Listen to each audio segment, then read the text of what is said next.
Hi எல்லாருக்கும் வணக்கம். உங்க ட்ரேடிங் சார்ட்ட பாக்கும்போது ஒரே கோடுகளா இருந்து தலை சுத்துதா? கவலையே வேண்டா.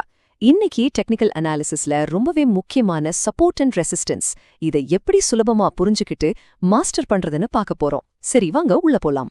நம்மள பல பேரு ட்ரேடிங் சார்ட்ட திறந்தாலே எங்க பார்த்தாலும் கோடுகள் இண்டிகேட்டர்ஸ்னு ஒரே கன்ஃபியூஷன்ல இருப்போம். எதை பார்க்கறது எதை விடுறதுனே தெரியாது இல்லையா? இந்த அனுபவம் உங்களுக்கு கண்டிப்பா இருந்திருக்கும். இது நிறைய ட்ரேடர்ஸோட பெரிய தலைவலியே இதுதான். இந்த ஸ்லைட்ல இருக்கிற மாதிரி அட என்னடா இதுன்னு நினைக்கிற ஆளா நீங்க? அப்போ நீங்க சரியான இடத்துக்கு தான் வந்திருக்கீங்க. கவலையே படாதீங்க. இந்த கன்ஃபியூஷனுக்கு எல்லாம் இன்னைக்கு நாம ஒரு முற்றுப்புள்ளி வைக்க போறோம். பாருங்க, நாம எதுக்காக இந்த கோடுகளை வரையறோம்? நம்ம அனாலிசிஸ சிம்பிள் ஆக்கிறதுக்கு. ஆனா பலரும் என்ன பண்றாங்கன்னா, கண்ணுல பட்ட இடத்துல எல்லாம் கோடுகளை போட்டு சார்ட்ட ஒரு குப்பை மாதிரி ஆக்கிடுறாங்க. இப்படி இருந்தா எப்படி நம்மளால ஒரு தெளிவான முடிவு எடுக்க முடியும்? சரி, இதுக்கு ஒரு சூப்பரான தீர்வு இருக்கு. உண்மையிலேயே எந்த சப்போர்ட் அண்ட் ரெசிஸ்டன்ஸ் லெவல்ஸ் தான் முக்கியம்னு கண்டுபிடிக்க ஒரு சிம்பிளான ஆனா ரொம்ப பவர்ஃபுல்லான 4 ரூல்ஸ் இருக்கு. அதைத்தான் இப்போ பார்க்க போறோம். இந்த 4 விதிகளை நீங்க சரியா புரிஞ்சுக்கிட்டாலே போதும், உங்க சார்ட் எக்தம் தெளிவா மாறிடும். இது உங்களுக்கு ஒரு கிளியர் ரோட் மேப் மாதிரி இருக்கும். வாங்க ஒவ்வொரு விதியா டீடைல்டா பார்க்கலாம். முதல் விதி மல்டிபிள் ரிஜெக்ஷன்ஸ்.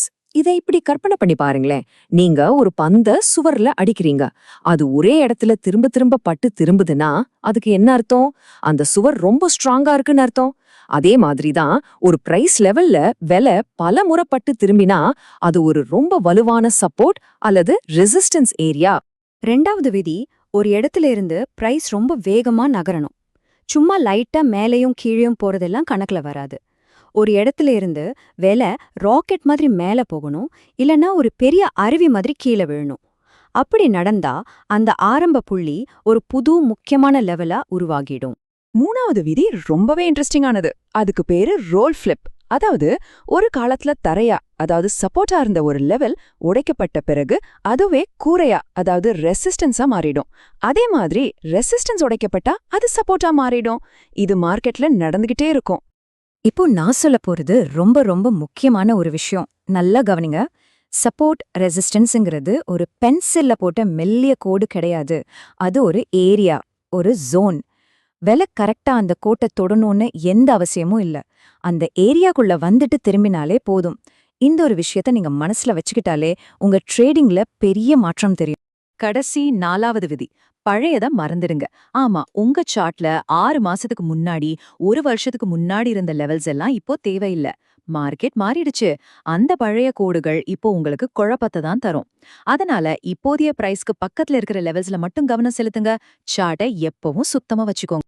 ஓகே, இப்போ எப்படி முக்கியமான லெவல்ஸ வரையறதுன்னு கத்துக்கிட்டோம். ஆனா இதை வச்சு எப்படி ட்ரேட் பண்றது?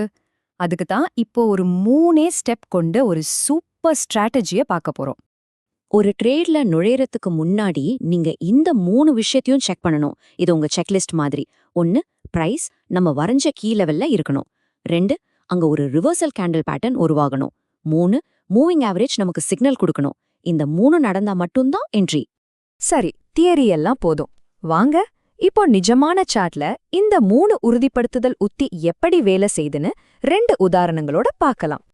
இங்க பாருங்க, இது ஒரு செல் ட்ரேடுக்கான உதாரணம். நம்ம செக்லிஸ்ட்ல முதல் பாயிண்ட் என்ன?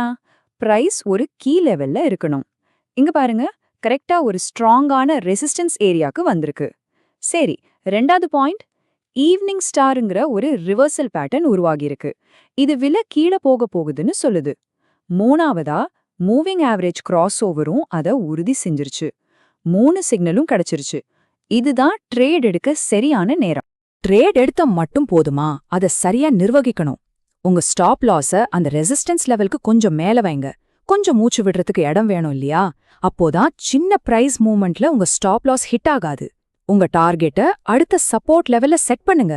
இதுதான் முறையான ரிஸ்க் மேனேஜ்மெண்ட். இப்ப இன்னொரு உதாரணம் பார்க்கலாம். இது ஒரு பை ட்ரேட். மறுபடியும் நம்ம செக்லிஸ்ட எடுத்துக்கலாம். 1, பிரைஸ் ஒரு முக்கியமான சப்போர்ட் ஏரியாவுக்கு வந்திருக்கு. 2, அங்க ஒரு புல்லிஷ் என்கல்ஃபிங் பேட்டர்ன் உருவாகியிருக்கு. இது விலை மேல போக போதுங்கிறதுக்கான ஒரு வலுவான சிக்னல். 3, மூவிங் ஆவரேஜ் கிராஸ் ஓவரும் நாம கணிப்ப உறுதி செய்து. அவ்வளோதான், 3 சிக்னலும் கிடைச்சதும் என்ட்ரி எடுத்த வேண்டியதுதான். இதுவரைக்கும் நாம பார்த்தது ஒரு குழப்பமான சார்ட்டை எப்படி ஒரு தெளிவான லாபம் தரக்கூடிய ஒரு திட்டமா மாத்துறதுங்கிற ஒரு பயணம்தான். இனிமே உங்க சார்ட்டை பார்த்தா உங்களுக்கு பயம் வராது, நம்பிக்கை தான் வரும். கடைசியா நீங்க ஞாபகம் வச்சுக்க வேண்டியது 3 விஷயம்தான். 1. உங்க சார்ட்ட சிம்பிளா சுத்தமா வச்சுக்கோங்க. 2. நாம பார்த்த இந்த விதிகளை ஒரு சிஸ்டம் மாதிரி ஃபாலோ பண்ணுங்க.